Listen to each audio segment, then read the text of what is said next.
ನಿಮ್ಮೊಂದು ಸಿಂಪಲ್ ಲೆಕ್ಕ ತೋರಿಸ್ತೀನಿ ನೋಡಿ. ಈ ಥರ ಲೆಕ್ಕ ಮಾಡಿ ನಿಮಗೂ ಇಷ್ಟ ಆಯ್ತದೆ. ಮತ್ತು ನಿಮ್ಮದು ಡೇಟ್ ಆಫ್ ಬರ್ತು ಮತ್ತು ನಿಮ್ಮ ಮೊಬೈಲ್ ನಂಬರ್ ಎಲ್ಲ ಇದರಲ್ಲಿ ಬರ್ತದೆ. ಇವಾಗ ನನ್ನ ಮೊಬೈಲ್ ನಂಬರು ಲಾಸ್ಟ್ದು ತಗೊಬೇಕು. ನನ್ನ ಮೊಬೈಲ್ ನಂಬರ್ ಲಾಸ್ಟು 9ನ 2ರಿಂದ ಗುಣಿಸ್ಕೊಬೇಕು. ನೀವು ನಿಮ್ಮ ಮೊಬೈಲ್ ನಂಬರ್ ಲಾಸ್ಟಲ್ಲಿ ಒಂದು ಸಂಖ್ಯೆ ತಗೊಂಡು 2ರಿಂದ ಗುಣಿಸ್ಕೊಳ್ಳಿ.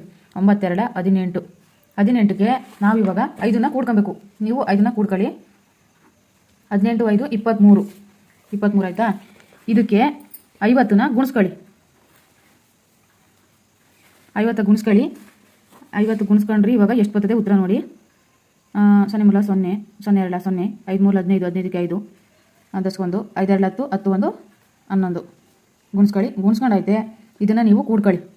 0 5 1 1 1150 ಆಯಿತು.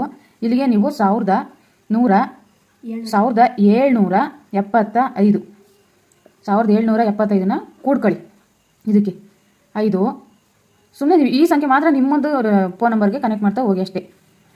5 7 5 12, 12ಕ್ಕೆ 2 10 1, 7 1 8, 8 1 9, 1 1 2. ಈಗ ಇದನ್ನು ಕೂಡ ಐತೆ ನಮ್ಮದು ಡೇಟ್ ಆಫ್ ಇದು ಇಯರ್ ಇರ್ತದಲ್ವಾ, ನಮ್ಮದು ಡೇಟ್ ಆಫ್ ಬರ್ತ್ ವರ್ಷ ಎಷ್ಟನೇ ವರ್ಷದ್ದು ಅಂತ ಆ ವರ್ಷ ಹಾಕ್ಕೊಂಡು ನಂದು 1994. ಈಗ ಇದನ್ನು ನಾನು ಕಳಿತೀನಿ ಎಷ್ಟು ಬರುತ್ತೆ ನೋಡಿ. ಇದನ್ನು ಈಗ ನಾನು ಕಳೆದ್ರೆ ನಂದು ಏಜು ಮತ್ತು ನಂದು ಮೊಬೈಲ್ ನಂಬರ್ ಏನು ಫಸ್ಟ್ ಸ್ಟಾರ್ಟಿಂಗ್ ತಗೊಂಡಿದ್ದೀನಿ ಆ ಮೊಬೈಲ್ ನಂಬರ್ ಬರಬೇಕು. ಈಗ ಇದನ್ನು ನಾನು ಕಳಿತೀನಿ ಆಯಿತಾ. 5ರಲ್ಲಿ 4 ಕಳೆದ್ರೆ 1, ಈಗ 1 ಆಯಿತು. 12 2ರಲ್ಲಿ 9 ಕಳೆಯಲ್ಲ, 10 ತಗೊಬೇಕು. 12ರಲ್ಲಿ 9 ಹೋದರೆ ಎಷ್ಟು? 12ರಲ್ಲಿ 9 ಹೋದರೆ ಇನ್ನು 3 ಅಲ್ಲೊಂದು ದಶಕ ಕೊಟ್ಟಿದ್ದೀವಿ. ಈಗ 12ರಲ್ಲಿ 9 ಹೋದರೆ 3, ಇಲ್ಲಿ 8 ಐತೆ. ಇಲ್ಲೊಂದು ದಶಕ ಕೊಟ್ಟಿದ್ದೀವಿ, ಇಲ್ಲಿ 8 ಐತೆ. ಈಗ 8 ಇಲ್ಲೊಂದು ದಶಕ ತಗೊಂಡ್ರೆ 18 ಆಯಿತು. 18ರಲ್ಲಿ 9 ಹೋದರೆ ಇನ್ನು 9.